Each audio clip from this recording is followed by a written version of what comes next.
27장입니다. 제가 가지고 있는 성경은 235면에 있습니다. 235면 사도행전 27장 9절에서 25절 제가 한 절 읽고 여러분 한 절 읽으시겠습니다.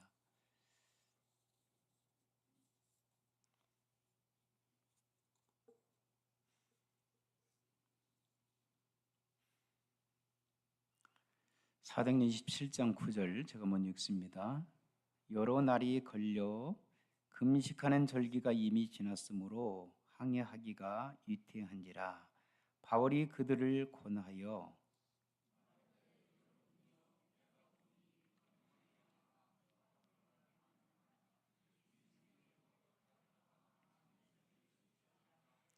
백부장이 선장과 선주의 말을 바울의 말보다 더 믿더라.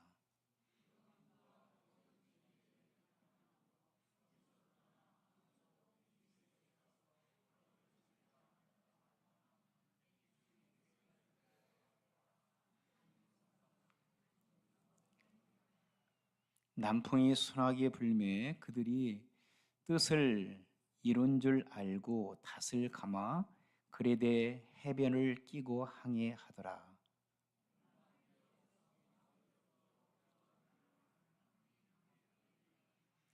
배가 밀려 바람을 맞추어 갈 수 없어 가는 대로 두고 쫓아가더니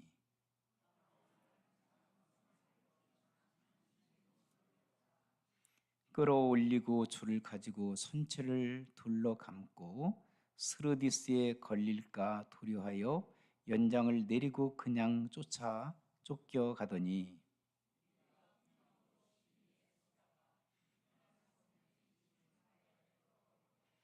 사흘째 되는 날에 배의 기구를 그들의 손으로 내버리니라.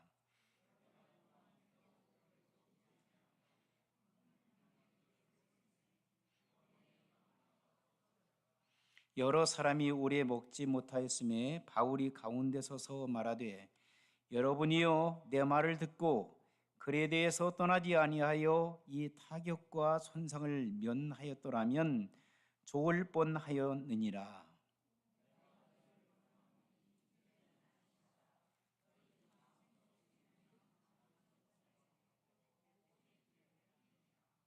내가 속한 바 곧 내가 섬기는 하나님의 사자가 어젯밤에 내 곁에 서서 말하되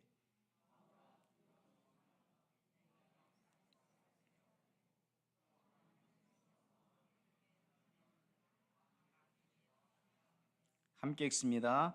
그러므로 여러분들이여 안심하라. 나는 내게 말씀하신 그대로 되리라고 하나님을 믿노라. 아멘. 예수님께서 하루 종일 제자들과 함께 사람들을 만나시고 그들을 또 돌봐주시고 하나님 나라의 복음을 전가하셨을 뿐만 아니라 우리 예수님께서는 병들어 고통을 당하는 사람들에게 병도 고쳐주시고 귀신 들려 고통을 당하는 사람들에게 귀신도 쫓아주시고 인간 대우를 제대로 받지 못하는 사람들을 찾아가셔서 인간다운 삶을 살아갈 수 있도록 도와주시고 예수님께서 공생의 기간 동안 너무너무 힘든 사역을 감당하고 계셨던 것을 보게 됩니다. 육신적으로 보게 되면 너무나도 쉴 새 없이 바쁘신 삶을 사셨습니다.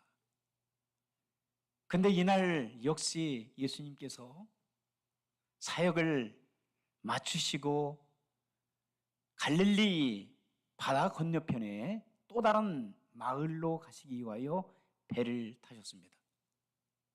한참 동안 이제 배가 출항하여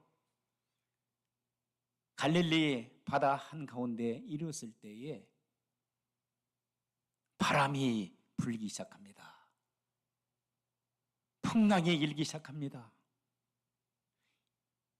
광풍이 몰려왔다라고 얘기합니다. 광풍은 미친 듯이 불어닥치는 그러한 바다지요. 여러분, 배를 타고 가시다가 바다 한가운데에 윗단배, 그 윗단배 여러분들이 타고 있다라고 생각해 보세요. 꼼짝없이 어떻게 돼요? 이제는 죽었구나. 파도에 밀려 죽든지 아니면 광풍에 휩쓸려서 배가 난파되어 우리가 죽게 되든지, 그런 상황 속에 지금 예수님께서는 뭐하고 계셨냐면 주무시고 계셨다고 그랬어요. 제자들이 난리 났습니다. 예수님이 이런 상황 속에서 주무신단 말입니까? 그리고 예수님을 깨웠죠. 예수님께서 말씀하십니다. 왜 이렇게 야단들이냐? 믿음이 없는 제자들이여. 그리고 예수님께서 바람을 꾸짖으셨습니다. 파도를 잔잔케 하셨습니다. 언제 그랬다는 듯이 모든 상황이 종결되었습니다. 여러분, 때때로 우리가 예수님과 함께 하는 인생을 살아갈 때도 풍랑을 만나는 줄 믿습니다. 여러 가지 어려운 상황을 경험하게 됩니다. 예수님 믿고 섬기고 살아가는 사람들에게 근심, 걱정 아무런 문제가 없다면 얼마나 좋겠어요.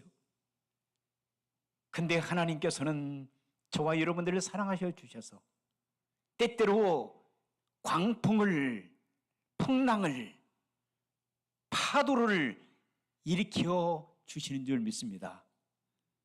우리를 연단하기 위해서, 우리를 때때로 바른 길로 인도해 주시기 위하여, 때때로 우리의 힘으로 교만한 삶을 살아가니 겸손한 삶을 살기 위하여, 주님만을 믿고 섬기는 삶을 살기 위하여 하나님께서는 때때로 광풍을 허락해 주실 때가 있다는 사실입니다.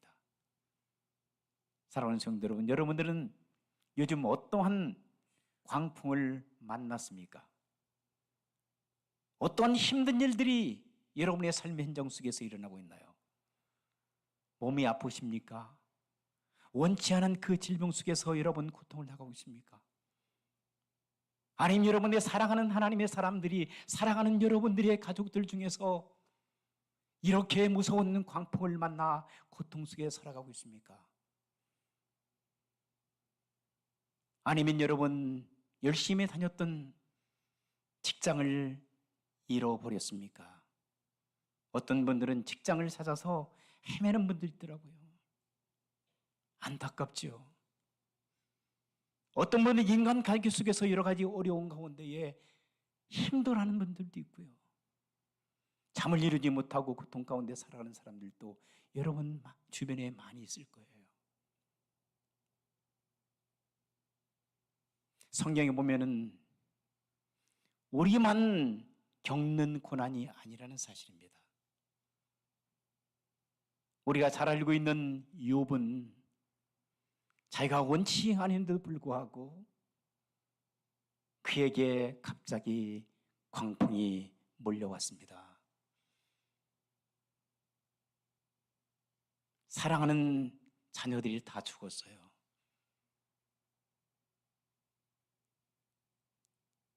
재산 다 달려버렸어요.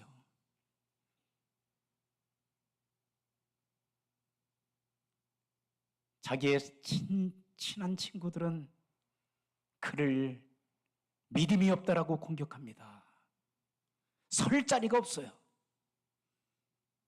뿐만 아니라 그의 몸에는 만신창이가 들 정도로 그 피부병 때문에 고통을 당합니다. 차라리 죽고 싶다. 차라리 내가 못해서 태어나지 아니했더라면 이런 고통을 당하지 않았을 텐데. 그러나 그는 결론적으로 그가 고백합니다. 주신 자도 하나님이시요 가져가신 분도 하나님이시라.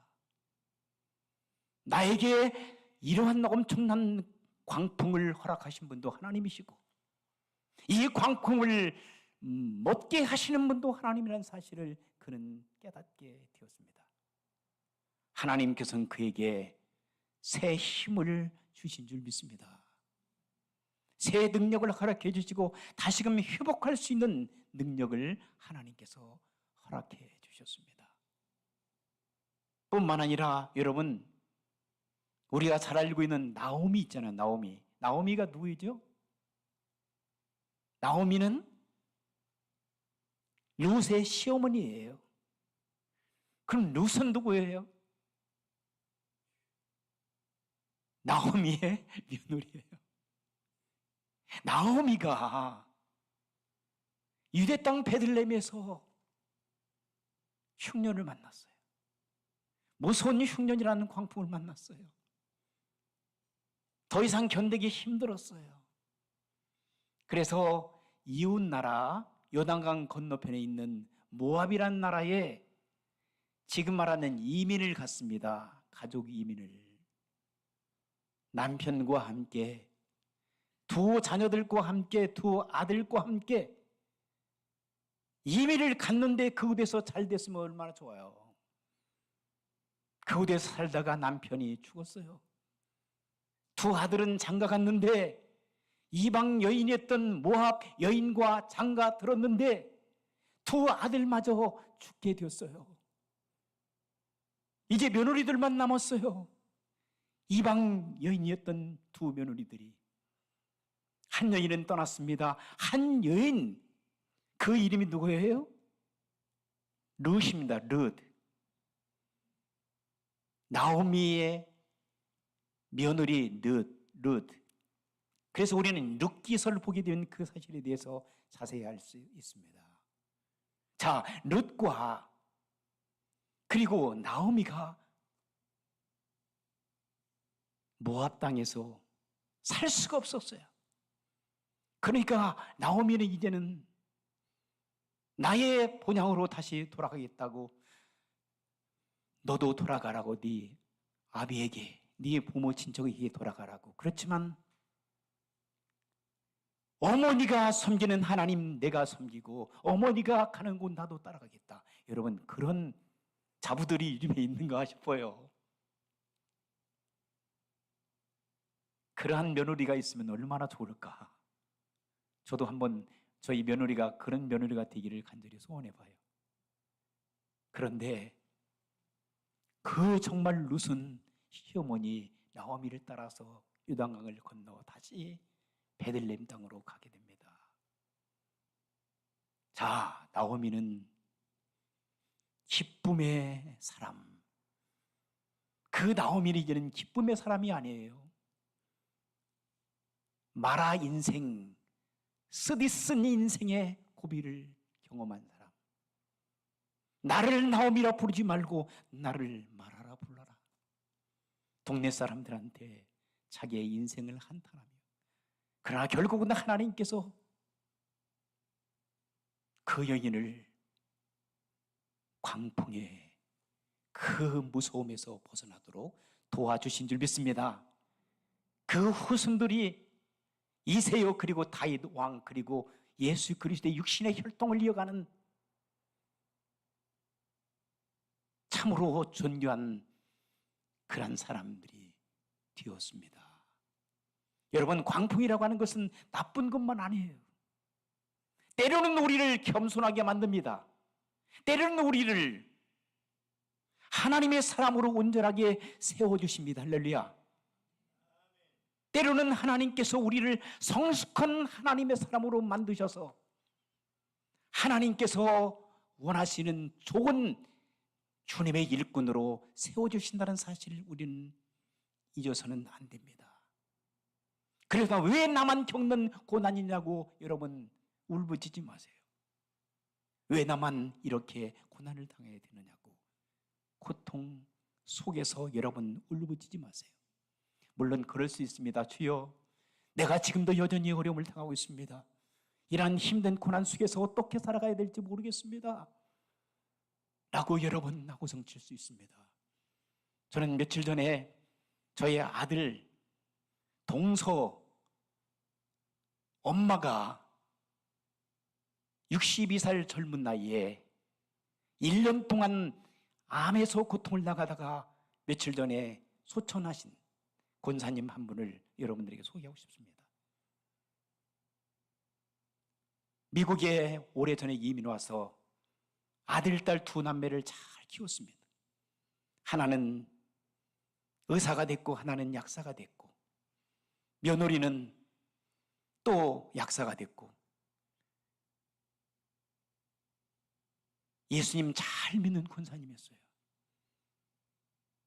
그런데 1년 전에 유방암에 걸렸어요. 돈도 꽤 많이 벌었고 자녀들도 다 키우고 이제는 빨리 은퇴해서 저희들 나이밖에 안 됩니다. 한국에 돌아가서 이제는 편히 잘 살겠다라고 하는 그러한 마음을 가지고 한국에 돌아갈 준비도 역이민할 생각도 다 마쳤어요. 그런데 며칠 전에 지난주에 저희 아들 며느리가 저한테 연락이 왔어요. 이러이러해서 기도해달라고. 그 가정에 무서운 광풍이 불어온 거예요.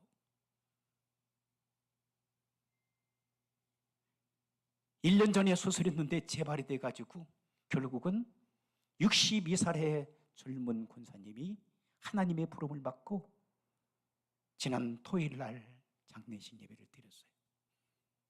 저희 아들이 계속 어제도 통화했는데 너무나도 충격적이었다는 거예요. 그리고 자기 동서, 그 형님이죠.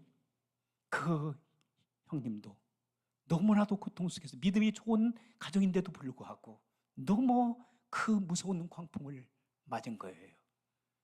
감당할 수 없을 정도로. 그래서 아버지 혼자 어떻게 해야 되는가? 시카고로 모셔야 가는가? 아니면은 아칸사에서 그냥 혼자 사셔야 되는가? 지금 아직 해답을 찾지 못하고 있는 가운데 그 아버님, 장로님께서 어떻게 사셔야 될지 이제 60 중반밖에 안 됩니다. 때로는 우리가 원치 아니하는, 때로는 예수님을 잘 믿고 하나님을 섬기는 하나님의 백성들도 이렇게 원치 아니하는 광풍을 만나 고통을 당할 수가 있어요. 그러나 분명히 저는 하나님의 온전한 뜻과 섭리가 있다라고 생각되어집니다. 하나님께서 하시리라고 생각되어집니다. 그러나 그 가정을 위해서 계속 기도합니다. 이러한 어려운 시대적인 상황 속에서, 가정의 어려운 상황 속에서 이겨낼 수 있는 힘을 달라고, 믿음을 달라고, 주님을 끝까지 의지하는 믿음을 달라고, 요셉이 그랬던 것처럼, 다윗이 그랬던 것처럼, 아브라함이 그랬던 것처럼, 룻과 나오미가 그랬던 것처럼 욥이 그런 고난과 역경을 믿음으로 잘 극복하여 하나님 앞에 갑절의 축복을 받았던 것처럼 그분도 하나님의 백성으로서 이 위기를 잘 극복할 수 있도록 해달라고 기도하고 있습니다. 오늘 본문의 말씀을 제가 조금 전에 저희 여러분들과 함께 읽는데, 사도 바울도 엄청난 오라클로라고 하는 광풍을 만났습니다. 사도 바울은 다메스커스에서 부활하신 예수님을 만나 그가 완전히 새 사람이 되어집니다. 예수님을 믿는 사람들을 잡아 죽였던 그 악한 사람이 변화되어 예수님을 믿는 데 앞장선 사람이 되었고, 유대인들을 중심으로 살았던 그가 이제는 유대인들이 상종하기도 싫어하는 이방 사람들을 위해서 그의 인생을 바쳤습니다. 안디옥에서 선교사로 파송을 받아 소아시아를 중심으로 선교 사역을 감당하고 그리스도 반도를 완전히 그리스도의 복음으로, 그리고 그 복음이 유럽으로 전 세계로 확장될 수 있는 아름다운 사역의 현장 속에서 빛과 같이 새벽에 참으로 반짝이는 별들과 같이 사도 바울은 쓰임을 받은 줄 믿습니다. 그런데 그에게 수많은 고난과 역경이 찾아와요. 말로 형용할 수 없는 고난과 역경이 그에게 찾아와요. 1차, 2차, 3차 선교 여행을 마치고 그는 좀 편히 쉬고 싶었어요. 한 20년 동안 선교 사역을 마치고 쉬고 싶었을 거예요. 그런데 예루살렘으로 돌아가게 되었습니다.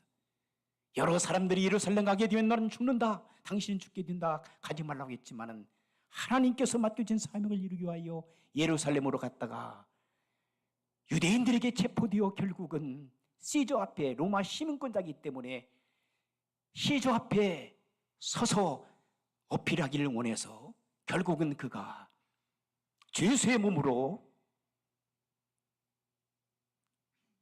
배를 타고 이제 지중해 한가운데를 지나 로마로 가는 그런 선상에서 오늘 본문에 등장하고 있는 오라굴로라는 광풍을 만나게 됩니다. 여러분, 오라굴로라고 하는 광풍은요, 이 합성어로 되어 있대요. 이 단어의 뜻은 뭐냐면 동풍과 북풍이다, 이런 뜻이에요. 동풍과 북풍이라. 그러면 여러분, 우리가 아시아권에서 이 바람, 태풍 이런 걸 갖다가 태풍, 타이풍 뭐 이렇게 얘기합니다. 태풍 몇 호 뭐 누구 이름을 따가지고 하기도 하고. 그런데 미국이 우리가 살고 있는 이 South Central North America, 여기에서는 뭐라고 이 바람을 얘기하고 있죠? 뭐라고 얘기죠? 태풍이라 하지 않고 뭐라고 그래요? 에? 허리케인이라고 그래요. 허리케인. 똑같은 바람인데 허리케인이라고 그래요. 그쪽에서는, 동남아 지역에서는 태풍이라고 하고 우리는 허리케인이라고 그래요. 여러분, 허리케인이나 토네이도라든지 또는 쓰나미 이런 건 정말 무섭습니다. 제가 필리핀에서 사역할 때 1년이면 한 30개 정도 무서운 태풍이 거기서 만들어져 가지고 이 필리핀 열도를 쓸고 북상하는 그런 태풍을 1년이면 한 30개씩 만났어요. 정말 저는 태풍이 얼마나 무서운지 알아요. 지진이 얼마나 무서운지 알아요. 화산이 얼마나 무서운지 알아요. 그런 각종 그런 재해, 천재지변을 저는 다 겪어봤어요. 무섭습니다. 두렵습니다. 근심이 찾아옵니다. 오늘 본문에서 지금 사도 바울이 죄수의 몸으로 압송돼서 백부장, 로마의 백부장과 군사들과 함께 선원들과 큰 배를 타고 알렉산드리아에서 출발한 그 배가, 이집트 알렉산드리아에서 출발한 배가 이제 로마로 가는 거예요. 그 배를 갈아타고 이제 로마를 향해서 가는데 무서운 광풍 오라굴라, 이 광풍이 한 개의 이 풍랑, 폭풍, 그리고 또 이 태풍도 무섭잖아요. 그런데 오늘 오라굴로라고 하는 그 태풍은요, 동풍과 북풍을 합해서 만들어진 거예요. 여러분, 얼마나 무섭습니까? 동서사막에서 불어온다고 생각해 보세요. 아무리 거대한 배라도 남아 날 수가 없어요. 파산돼 버려요. 그래서 사도 바울은 하나님의 지혜를 가지고 출발하기 전에 출발을 하지 말라고 그랬어요. 그런데 백부장과 그리고 선장은 듣지 않았어요. 결국은 하나님의 말씀에 순종하지 않으니까 이들은 오라굴로라고 하는 광풍을 만나게 됩니다. 배가 이제는 완전히 다 침몰할 위기에 있습니다. 배에 떴던 사람들이 두려움에 떱니다. 그리고 가지고 있었던 모든 물건들을 다 배 바깥으로 물속에다가 던져버립니다. 자기들만이라도 살기 위해서 최대한 선적했던 모든 것들을 다 버리게 됩니다. 자, 하늘을 바라봅니다. 낯이 되었는데도 해가 뜨지 않아요. 밤을 바라보면 밤이 찾아왔습니다. 별들과 달이 보이지 않는다고 그랬어요. 그들은 절망 속에 사로잡혀 근심, 걱정, 불안, 초조 속에서 살았다고 했습니다. 이 부모님 말씀 보면 20절에 나오죠. 자, 19절, 20절 보세요. 같이 한번 읽겠습니다. 시작. 사흘째 되는 날에 배의 기구를 그들의 손으로 내버리니라. 여러 날 동안 해도 별도 보이지 아니하고 큰 풍랑이 그대로 있음에 구원의 여망마저 없어졌더라 그랬어요. 14절에 얼마 안 되어 섬 가운데로부터 유라굴로라는 광풍이 크게 일어나 이 유라굴라가 사람들을 절망 속으로 몰고 가는 거예요. 어떻게 합니까? 그런데 그때에 하나님께서 누구를 통해서? 사도 바울을 통해서 이들을 안심시킵니다. 불안과 공포로부터 해방시켜줍니다. 22절 같이 한번 읽겠습니다. 시작. 내가 너희를 권하노니 이제는 안심하라. 너희 중 아무도 생명에는 아무런 손상이 없겠고 오직 배뿐이니라. 내가 속한 바 곧 내가 섬기는 하나님의 사자가 어젯밤에 사도 바울에게 나타나셔 말씀하셨어요. 할렐루야. 그리고 24절 같이 읽겠습니다. 시작. 바울아 두려워하지 말라. 내가 가이사 앞에 서야 하겠고 또 하나님께서 너와 함께 항해하는 자를 다 내게 주셨다 하였으니 그러므로 여러분들이여 안심하라. 나는 내게 말씀하신 그대로 되리라고 하나님을 믿노라. 여러분 인생에 오라굴로라는 광풍이 수없이 여러분의 인생에 동서남북에서 여러분을 치고 올라온다 할지라도 두려워하지 말기는 주의 이름으로 축원합니다. 안심하세요. 근심하지 마세요. 오늘 선장과 그리고 사도 바울과 그리고 백부장과 그 군사들 다 합하여 276명이라고 하는 사람들이 이 배에 탄 거예요. 하나님께서는 그들 한 사람도 죽음으로 몰지 아니하시고 사도 바울이 함께 있었기 때문에 성령 하나님께서 함께 있었기 때문에 그들이 안전한 항해를 할 수 있는 축복을 주신 줄 믿습니다. 사도 바울은 이러한 어려운 상황 속에서도 두려워하지 않았어요. 근심하지 않았어요. 날마다 하나님과 함께하는 삶을 살았기 때문에 여러분도 매 순간순간마다 주님과 함께하는 거룩한 삶을 살아가기를 주의 이름으로 축원합니다. 그래서 어떠한 유라굴로 같은 광풍이 동서사방에서 몰려온다 할지라도 더 이상 두려워하지 말고 내가 너와 함께함이라. 내가 너를 도와주리라. 나의 강한 의로운 오른손 너를 붙들어주리라. 나는요 하나님이라 라고 여러분을 향해서 위로의 말씀을 주시는 주님을 꼭 의지하고 하나님께서 나를 건져주시겠고 하나님께서 내 가정을 붙들어 주시겠고 하나님께서 내 자녀들과 내 부모 형제들을 지켜주신다는 그런 믿음을 가지고 사도 바울이 그랬던 것처럼 사도 바울이 뭐라고 말씀하셨으니 마지막으로 그러므로 여러분들이 안심하라. 나는 내게 말씀하신 하나님의 말씀 그대로 드리라고. 누구를 믿는다? 사람을 믿는 게 아니라 하나님을 믿는다고 말씀하셨어요. 할렐루야.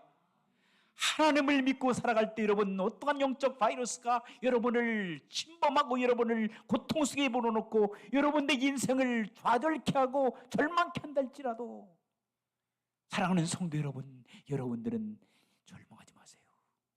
주님을 붙드세요. 주님께서 도와주실 줄 믿습니다. 하나님께서는 여러분의 사명을 마치기 전까지는 여러분의 생명을 거둬하지 않습니다. 사도 바울이 그랬잖아요. 시저 앞에 있을 때까지 하나님의 사명을 이루기 전까지 하나님께서는 사도 바울을 그 유라굴로 광풍 한복판에 있었을 때도 하나님께서 사용해 주신 줄 믿습니다. 저는 지진의 한복판에 있었어요. 7.6의 지진 대한복판에 있었고 그리고 화산이 터지는 그 현장 속에 있었고 그리고 수많은 수십 개의 광풍이 저의 주변을 맴돌고 수많은 사람들이 죽어나가 빠지는 그런 상황 속에서도 하나님께서는 저를 살려주신 그 기억을 생각해 봅니다. 저뿐만 아니라 하나님께서 여러분들도 지금까지 여러분의 인생의 한복판에서 어떤 어려운 순간순간이 다가올 때에도 여전히 지금까지 MNS를 하나님께서 지키시고 인도하시고 축복해 주신다는 약속에 따라서 앞으로도 여러분 주님 앞에 가는 그날까지 여호와 니시의 여호와의 승리하심을 맛보고 체험할 수 있는 사랑하는 성도 여러분들 되시길 주의 이름으로 축원합니다. 기도하시겠습니다. 한번 기도하시겠습니다. 주여 한번 부르시고 한번 우리 합심으로 한번 기도하시겠습니다. 주여, 주여, 주여. 아버지 하나님 감사합니다. 우리 사랑하는 성도들 새 힘 주시고 새 능력 주시옵소서. 두려워하지 않도록 도와주시옵소서. 놀라지 않도록 도와주시옵소서. 근심 걱정 다 버리게 만들어 주시옵소서. 육신의 질병들이 치르게 만들어 주시옵소서. 영적인 문제들이 해결되게 만들어 주시옵소서. 참으로 인간의 한계가 해결되어지고 정상적인 회복의 온들이 일어나도록 만들어 주옵소서.